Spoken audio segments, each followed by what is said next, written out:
Hello everyone. इस video में हम पॉलिनोमियल्स को समझेंगे।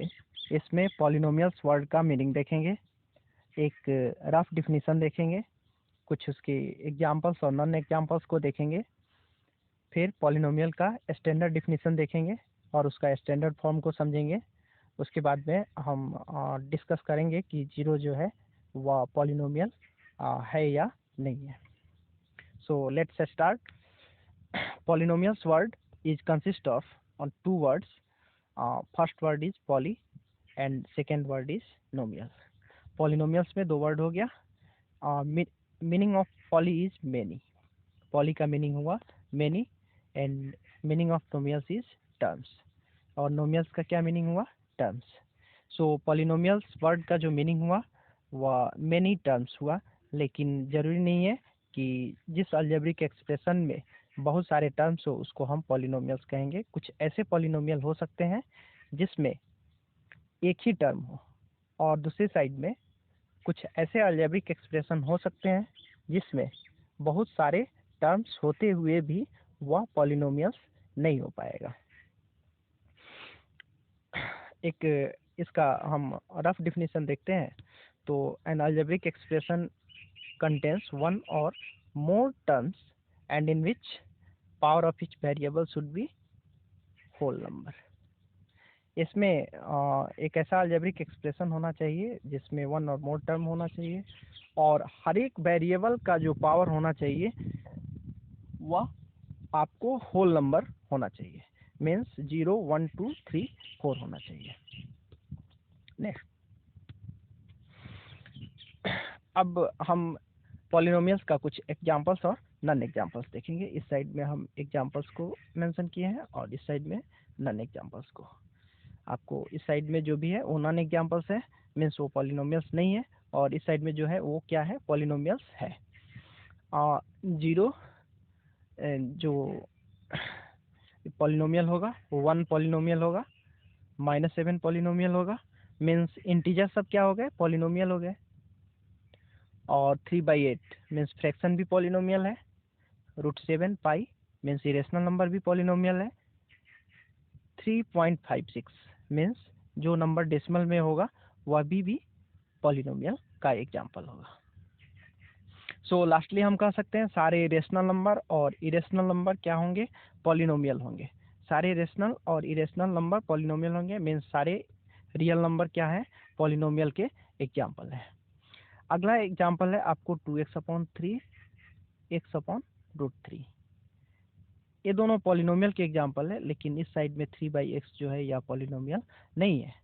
दोनों में क्या डिफरेंस है? तो यहाँ जो डिनोमिनेटर है आपको 3 है और यहाँ √3 है जो कांस्टेंट है, लेकिन यहाँ जो डिनोमिनेटर है वह x है। तो ये 3/x है, तो 3/x को आप सोल्व करेंगे तो यह हो जाएगा आपको 3 × x⁻1 हो जाएगा।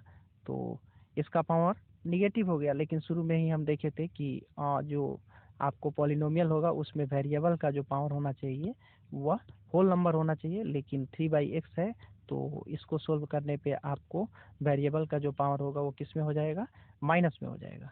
तो माइनस में हो जाएगा तो फिर वह आपको पॉलिनोमियल नहीं रह पाएगा। ठीक है। नेक्स्ट,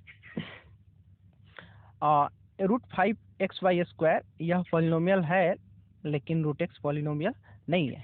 सो आप यह कह सकते हैं कि रूट के इनसाइड में कांस्टेंट रह सकता है, लेकिन आपको वेरिएबल जो होगा वो रूट के इनसाइड में नहीं रहेगा, कारण कि इसको आप जब सोल्व करेंगे तो यह x का पावर हाफ हो जाएगा। √x को x का पावर हाफ लिख सकते हैं। और यहाँ जो वेरिएबल का पावर हुआ वह क्या हो गया? फ्रैक्शन हो गया, लेकिन वह क्या होना चाहिए? होल नंबर होना चाहिए। तो आप समझ चुके होंगे कि यह आपको पॉलिनोमियल नहीं है, लेकिन √5xy² मीन्स पूरी तरह से हमको किसके पावर को देखना है? बस वेरिएबल का जो पावर होना चाहिए वह होल नंबर बना होना चाहिए। यह जो एग्जांपल होगा यह आपको पॉलिनोमियल है, यह पॉलिनोमियल नहीं है, कारण कि यहाँ वेरिएबल का पावर -3 है, यह कांस्टेंट का पावर -3 है। तो कांस्टेंट का पावर कुछ भी रह सकता है, लेकिन वेरिएबल माइनस में है तो होल नंबर नहीं है, तो फिर यह आपको पॉलिनोमियल नहीं हो पाएगा। एक और एग्जांपल हम देखते हैं। यहाँ 2x² - 4x + 5 इसमें 3 टर्म्स है, और फर्स्ट टर्म का जो डिग्री है आपको कितना है? वेरिएबल का 2 है। इसमें वेरिएबल का डिग्री 1 है और इसमें कितना है 5 है, 0 है, सॉरी, जो लास्ट टर्म हमारा कांस्टेंट 5 है उसका डिग्री कितना हो जाएगा, 0 हो जाएगा। तो यह एक आपका क्या रहेगा, पॉलिनोमियल होगा। लेकिन इस साइड में देखिए, ये न्यूमरेटर है और जो डिनोमिनेटर है दोनों पॉलिनोमियल्स है।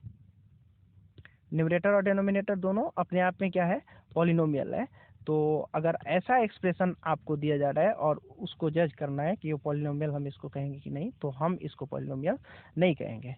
हाँ, लेकिन 2/3 है, अगर हमारे पास में 2/3 है तो यह पॉलिनोमियल होगा कि नहीं, तो 2/3 जो होगा वह हमारा क्या होगा, पॉलिनोमियल होगा। लेकिन 2 भी पॉलिनोमियल है और 3 भी पॉलिनोमियल है, तो यहाँ पॉलिनोमियल अपॉन पॉलिनोमियल होते हुए भी यह एक क्या होगा, पॉलिनोमियल का एग्जाम्पल होगा। अब हम इसका स्टैंडर्ड डिफिनेशन या स्टैंडर्ड फॉर्म ऑफ पॉलिनोमियल्स को समझेंगे। तो देखिए, जनरल फॉर्म ऑफ पॉलिनोमियल जो होगा वो ऐसा होना चाहिए, जिसको स्टैंडर्ड फॉर्म भी कहते हैं, an x to the power n, an x to the power n minus 1, और उसके बाद में आपको an x to the power n minus 1 means यहाँ पावर को हम क्या करते जा रहे हैं, डिक्रीज करते जा रहे हैं। यहाँ पावर n रहा, फिर n minus 1 रहा, n minus 2 होगा, उसके बाद 2 हो जाएगा, यहाँ 1 हो जाएगा, और लास्ट में वेरिएबल का पावर कितना हो जाएगा, 0 हो जाएगा। तो इस एक्सप्रेशन में आपको जो an है, an minus 1 है, a2 है, a1 है, a0 है, ये सब क्या है, कोई रियल नंबर है, मीन्स कांस्टेंट है। ये सब क्या है, कोई कांस्टेंट होंगे, और आपको n जो होगा वह क्या होगा, होल नंबर होना चाहिए। मीन्स वेरिएबल का जो पावर आप कराना चाहिए वो क्या होगा, होल नंबर होगा। तो इस एक्सप्रेशन को हम कहेंगे px is called a polynomial in x of degree n, और n जो होगा उसका डिग्री होगा। और आपको एक बात जो माइंड में रखना है वह यह कि an इज नॉट 0। an जो है हमारा 0 नहीं हो सकता है। an क्या है, तो जो टर्म का या जिस वेरिएबल का डिग्री सबसे अधिक है उसका जो कोफिशिएंट होना चाहिए वह 0 नहीं हो सकता है, नहीं तो फिर वह पॉलिनोमियल आपका नहीं रह पाएगा, ठीक है, और उसको डिग्री हम नहीं कह पाएंगे। एक एग्जांपल से इसको हम समझते हैं। जैसे हमारे पास में 2x³ है, -3x² है, +5 है। इसको स्टैंडर्ड फॉर्म में अगर हम लिखना चाहें तो इसमें हम कितने टर्म्स हैं, 3 टर्म्स हैं। हमको क्या करना चाहिए, डिग्री को अरेंज कर लेना चाहिए।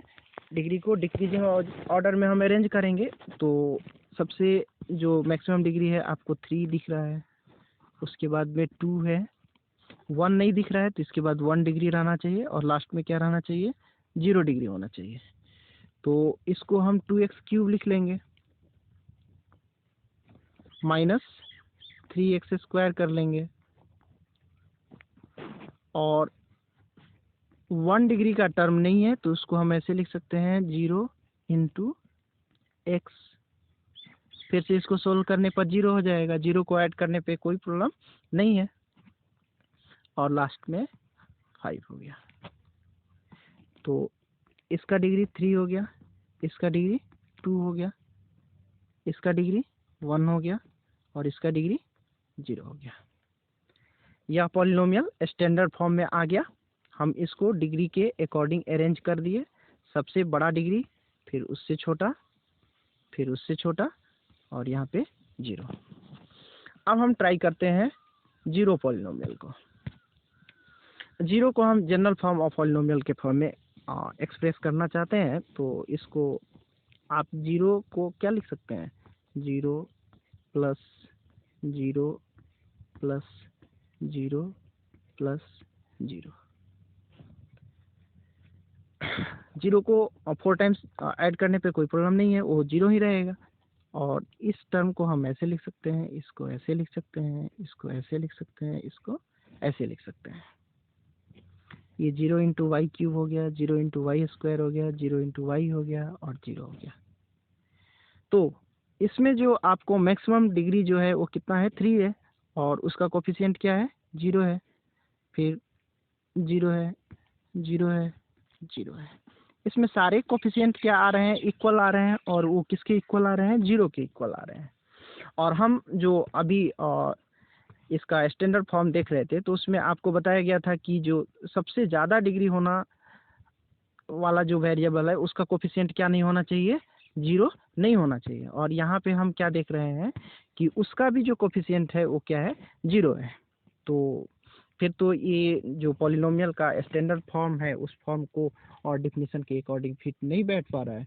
लेकिन फिर भी इसको हम क्या कहते हैं, एक पॉलिनोमियल कहते हैं। ऐसा इसलिए कि जैसे रियल नंबर से आप जस्ट सोचिए 0 को हटा दिया जाए तो फिर रियल नंबर कैसा रह पाएगा। अगर रियल नंबर में 0 नंबर नहीं हो तो जैसे बिल्कुल बेजान सा और उसकी पूरी खूबसूरती ही खत्म हो जाएगी।